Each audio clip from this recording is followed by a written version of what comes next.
Sio matokeo mazuri kwetu, sio matokeo ambayo tulikuwa tunayatarajia, na kama kufungwa basi hatukutarajia pengine tungeweza kufungwa mabao 3 na Mashujaa kutokana na namna ambavyo maandalizi yetu tuliyafanya, lakini mpira una namna hiyo. Wewe unavyojipanga na mtu ambaye unacheza naye amekuwa amejipanga pia, kwa ukifanya mistake kidogo mwenzako akikuzidi kidogo basi unapoteza mchezo. Kimsingi tumezidiwa leo na wenzetu. Mbinu yao ilikuwa ni bora, japo pressure yao ambao walianza nayo kipindi cha kwanza iliwasaidia kupata penalty kupata bao la penalty ambalo kimsingi liliwarudisha mchezoni, jambo ambalo kwa upande wetu kidogo tuliendelea kuwa chini licha kwamba tulishatanguliwa. Kwa hiyo mbinu ya Mashujaa imewalipa, niwapongeze kwa kupata ushindi, lakini pia nitoe pongezi kwa wachezaji wetu licha kwamba tumepoteza kwa mabao 3.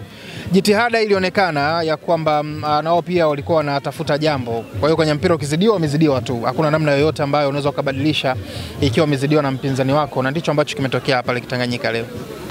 Ni game plan. Unajua game plan ikikataa imekataa tu. Ni kama vile ambavyo mtu unakuwa unatengeneza mfumo wako mwingine tu kwenye maisha tu ya kawaida. Unaweza ukaamka nyumbani, unategemea unaenda sokoni unapiga dili yako fulani, lakini unakuja unaweza ukafika sokoni ukakuta mazingira yamebadilika.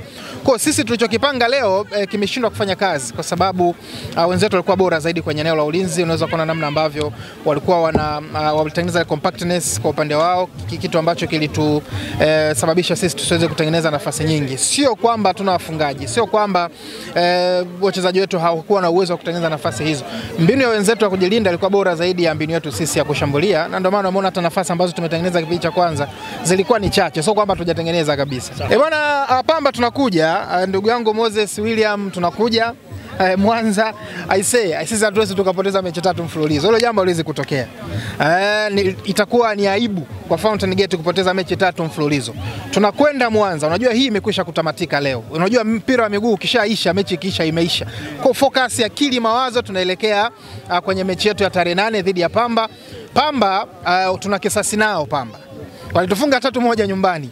Sisi tunakwenda kuwapiga 4 kwao. Hatuna mswalia mtume na wao. Hatuna huruma na eneo ambalo wapo. Tunachukua alama zetu 3, tunarejea nyumbani. Machungu ya kupoteza chuma 3-0 leo lege Tanganyika, tutakwenda kuyalipishia CCM Kiru. Hakuna kutokea kufungwa.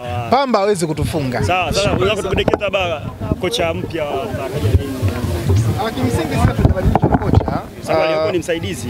Tujabadilisha kocha. Kocha wetu Robert Matano alipata tatizo la kifamilia, kwa akashindwa kusafiri na timu, lakini hopeful kesho tutakutana naye Mwanza na ataendelea na majukumu yake kuiandaa timu kuelekea kwenye mechi ya Pamba. Kwa Matano yupo na tunatamba naye. Kwa tetesi nasikia mnaweza mkamfukuza mnasema. Hasa tetesi, unajua tetesi kwenye mpira zipo tu shehe. Tetesi kwenye mpira zipo tu. Yaani jambo pekee ambalo Watanzania wanatakiwa walifahamu ni kwamba Matano yupo na ndio kocha wa Fountain Gate Football Club kwa sasa. Kwa hiyo